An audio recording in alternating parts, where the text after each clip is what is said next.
প্রিয় শিক্ষার্থীরা, জ্ঞানের সোপান ইউটিউব চ্যানেলে তোমাদের সকলকে স্বাগতম। আজকে আমি আবার পশ্চিমবঙ্গ তথা কলকাতার জিকে জিএস ক্লাসের একটি ভিডিও নিয়ে হাজির হয়েছি। যে ভিডিওটিতে তোমরা পেয়ে যাবে কম্বাইন্ডের বিভিন্ন পরীক্ষায় আসা গুরুত্বপূর্ণ প্রশ্ন। তাহলে শুরু করা যাক আজকের প্রশ্নগুলো। আর একটা তোমাদের কাছে ছোট্ট রিকোয়েস্ট, আমাদের চ্যানেলটিকে যারা এখনও সাবস্ক্রাইব করনি তারা অবশ্যই সাবস্ক্রাইব করে বেল আইকনে ক্লিক করে নেবে। আর যারা করে নিয়েছো তারা অবশ্যই ভিডিওগুলো দেখবে এবং বন্ধুদের কাছে শেয়ার করবে। তাহলে আজকের প্রথম প্রশ্ন হচ্ছে, কলকাতার ইডেন গার্ডেন কোন খেলার স্টেডিয়াম? তো এখানে সঠিক উত্তরটি হয়ে যাবে ক্রিকেট। এখানে সঠিক উত্তর হলো ক্রিকেট। এই কলকাতায় ইডেন গার্ডেন 1864 সালে প্রতিষ্ঠিত করা হয়। এটা ভারতের প্রাচীনতম স্টেডিয়াম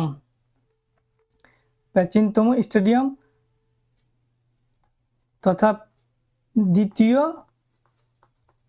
বৃহত্তম ক্রিকেট স্টেডিয়াম। নেক্সট প্রশ্ন, কলকাতার নিম্নের কোন ব্যক্তিত্ব ভারতীয় রেনেসাঁসের প্রধান ব্যক্তি ছিলেন এবং ব্রাহ্ম সমাজও প্রতিষ্ঠা করেছিলেন? কলকাতায় এমন একটা ব্যক্তিত্ব যিনি ভারতীয় রেনেসাঁসের জনকও বলা হয় এবং ব্রাহ্ম সমাজ প্রতিষ্ঠা করেছিলেন। তাহলে এখানে সঠিক উত্তর হয়ে যাবে রাজা Rammohan Roy. Option number C, রাজা রামমোহন রায়। রাজা রামমোহন রায় ব্রাহ্ম সমাজ প্রতিষ্ঠা করেছিলেন 1828 সালে। ব্রাহ্ম সমাজ প্রতিষ্ঠা করেন 1828 সালে। নেক্সট প্রশ্ন, কলকাতার সল্টলেক স্টেডিয়ামের নাম কার নামে হয়েছে? কলকাতায় অবস্থিত সল্টলেক স্টেডিয়ামটা নিম্নের কোন ব্যক্তির নামে করা হয়েছিল? তাহলে এখানে সঠিক উত্তর হয়ে যাবে option number B, Swami Vivekananda. স্বামী বিবেকানন্দের নামে সল্টলেক স্টেডিয়াম নামকরণ করা হয়েছিল। এই সল্টলেক স্টেডিয়ামের আর একটি নামে ডাকা হয় যুব ভারতীয় ক্রীড়া অঙ্গন। এই কলকাতার সল্টলেক স্টেডিয়ামের অপর নাম যুব ভারতীয় ক্রীড়া অঙ্গন। পরের প্রশ্ন, কলকাতায় অবস্থিত বেলুড় মঠটি কার দ্বারা প্রতিষ্ঠিত? নিম্নের কোন ব্যক্তির দ্বারা কলকাতায় বেলুড় মঠ প্রতিষ্ঠা করা হয়েছিল? তাহলে এখানে সঠিক উত্তর হয়ে যাবে option number C, Swami Vivekananda. Swami Vivekananda Belur মঠে প্রতিষ্ঠা করেছিল 1897 সালে রামকৃষ্ণ মিশন। পরের প্রশ্ন, হাওড়া ব্রিজ সম্পর্কে উল্লেখযোগ্য নিচের কোনটি ঠিক? মানে হাওড়া ব্রিজটা নিচের কি ধরনের সেতু? তাহলে এখানে সঠিক উত্তর হয়ে যাবে অপশন নাম্বার সি, এটি একটি ক্যান্টিলিভার ব্রিজ। পরের প্রশ্ন, কলকাতার কোন জাদুঘরটি ভারতীয় প্রাকৃতিক ইতিহাসের বিশাল সংগ্রহের জন্য বিখ্যাত? এমন কোন জাদুঘরটি ছিল কলকাতায় যেটা প্রাকৃতিক ইতিহাসের বিশাল সংগ্রহ রয়েছে? তাহলে এখানে সঠিক উত্তর হয়ে যাবে অপশন নম্বর ডি, ভারতীয় জাদুঘর। পরের প্রশ্ন, কলকাতার নিম্নের কোন স্থানটি তার ঔপনিবেশিক স্থাপত্যের জন্য বিখ্যাত এবং এটি 1780 সালে সম্পূর্ণ হয়েছিল? তাহলে এখানে সঠিক উত্তর হয়ে যাবে option number D, writers building. পরের প্রশ্ন, কলকাতার কোন জায়গাটি 1787 সালে স্থাপন করা বড় এবং সুন্দরভাবে রক্ষণাবেক্ষণ করা বাগানের জন্য সুপরিচিত? কলকাতায় 1780 সালে একটি বাগান স্থাপন করা হয়েছিল এবং সেই জায়গাটি বড় এবং সুন্দর ছিল। সেই বাগানটার নাম কি? তাহলে সেই বাগানটার নাম হচ্ছে উদ্ভিদ বিদ্যা সংক্রান্ত বাগান। সেই জায়গাটির নাম দেওয়া হয়েছে উদ্ভিদ বিদ্যা সংক্রান্ত বাগান। পরের প্রশ্ন, কলকাতায় ভারতীয় পরিসংখ্যান ইনস্টিটিউটের প্রতিষ্ঠাতা কে ছিলেন?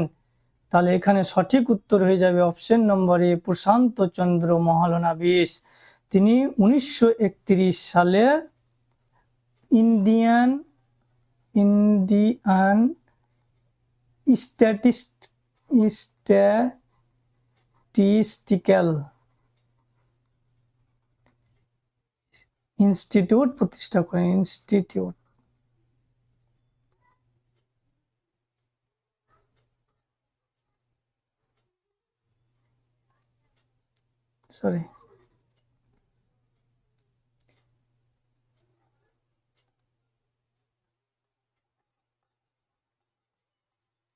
ইনস্টিটিউট প্রতিষ্ঠা করেন।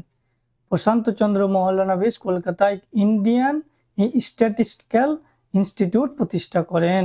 তাহলে এখানে সঠিক উত্তর হয়ে যাবে প্রশান্ত চন্দ্র মহলানবিশ। নেক্সট প্রশ্ন, কলকাতার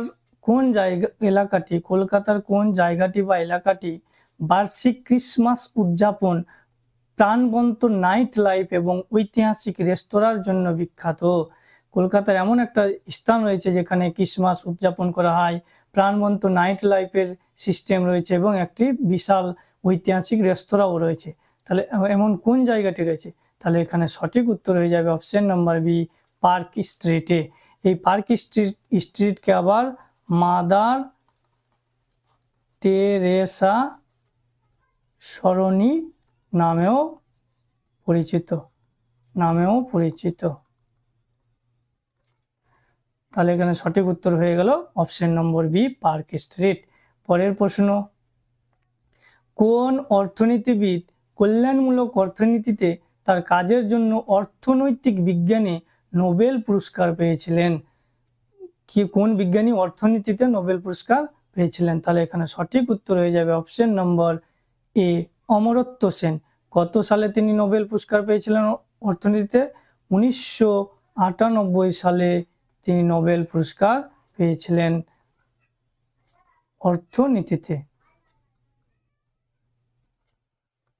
অর্থনীতিতে নোবেল পুরস্কার পেয়েছিলেন। পরের প্রশ্ন, কলকাতার কোন ব্যক্তিত্ব বেতার বিজ্ঞানের ক্ষেত্রে তার অগ্রণী কাজের জন্য বিখ্যাত? কলকাতার এমন কোন ব্যক্তি রয়েছে যিনি বেতার বিজ্ঞানের ক্ষেত্রে অগ্রণী ভূমিকা নিয়েছে? তাহলে এখানে সঠিক উত্তর হয়ে যাবে option number D, Jagadish Chandra Basu. তাহলে কলকাতার কোন ব্যক্তি বেতার বিজ্ঞানের ক্ষেত্রে অগ্রণী ভূমিকা নিয়েছিল? জগদীশ চন্দ্র বসু। নেক্সট প্রশ্ন, কলকাতার কোন বিশিষ্ট সঙ্গীতজ্ঞ ভারতীয় শাস্ত্রীয় সঙ্গীতে তার অবদানের জন্য পরিচিত এবং তিনি একজন সেতার বাদক ছিলেন? নিম্নের কোন ব্যক্তি? তাহলে এখানে সঠিক উত্তর হয়ে যাবে অপশন নম্বর বি, বিলায়ত খান। নেক্সট প্রশ্ন, কলকাতার বিরলা প্ল্যানেটোরিয়ামের তাৎপর্য কি? তাহলে এটার সঠিক উত্তর হবে অপশন নম্বর বি, এটা এশিয়ার বৃহত্তম প্ল্যানেটোরিয়াম। পরের প্রশ্ন, কলকাতায় জন্মগ্রহণকারী কোন চলচ্চিত্র নির্মাতা তার অপু ট্রিলজির জন্য পরিচিত? তাহলে এখানে সঠিক উত্তর হয়ে যাবে সত্যজিৎ রায়। তাহলে এখানে সঠিক উত্তর হলো সত্যজিৎ রায়। এই অপু ট্রিলজিটা পথের পাঁচালী,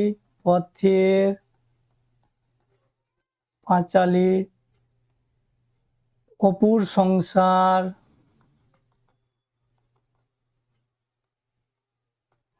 সংসার, আর অপরাজিত চলচ্চিত্রকে কেন্দ্র করে গড়ে উঠেছিল। এই অপু নামটা, অপু চরিত্রটা এই তিনটা চলচ্চিত্রে ছিল। তাহলে পরের প্রশ্ন, 1977 সালে বাংলা সরকার কলকাতা ময়দানে একজন মহিলা স্বাধীনতা সংগ্রামীকে উৎসর্গ করে তার প্রথম মূর্তি স্থাপন করে, তার নাম কি ছিল? কলকাতা ময়দানে 1977 সালে একজন মহিলার মূর্তি বানানো হয়েছিল, তাকে মূর্তিটা উৎসর্গ করা হয়েছিল। তো তার নামটা কি ছিল? কার নাম, কে সেই মহিলা ব্যক্তিত্ব ছিল যার মূর্তি বানানো হয়েছিল?